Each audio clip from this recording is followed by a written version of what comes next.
We decided to take part of this competition because we were aware that in the market we're in and our customers are facing huge problems.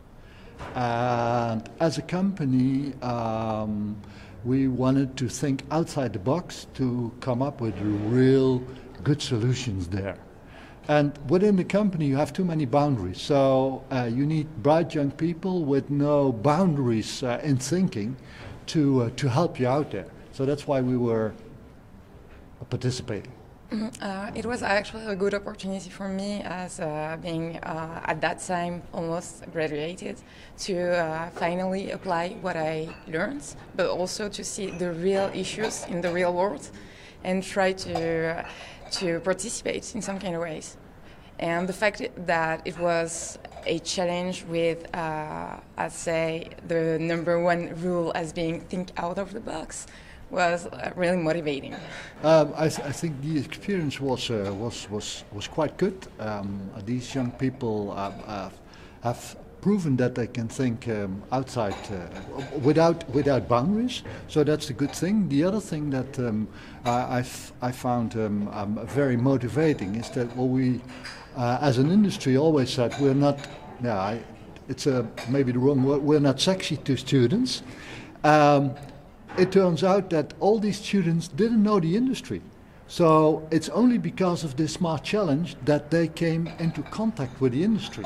So I think we, let's say, we must be very glad that we took the initiative as a company, but also as FEM organization to do this. It was actually a big challenge because in some way at the first round we were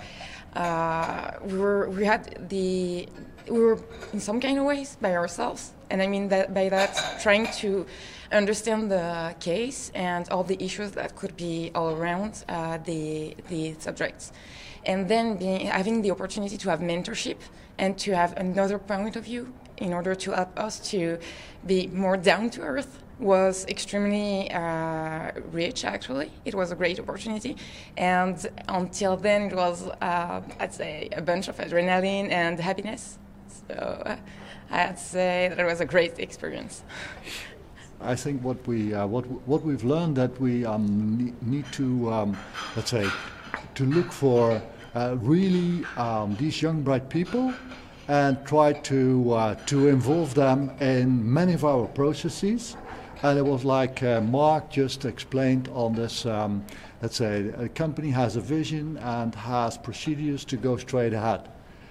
Bringing these young people in, you need to allow them to not follow these straight lines, but to do things differently. And then as an organization, you need to try to accept that and make sure that the rest of the organization learns from that.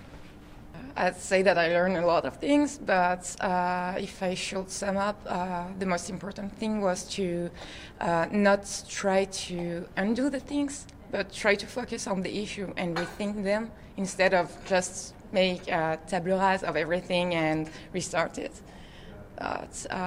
And also that having that freedom to also be able to propose new ideas was actually really comforting in my own idea that I wanted to pursue my career in supply chain management.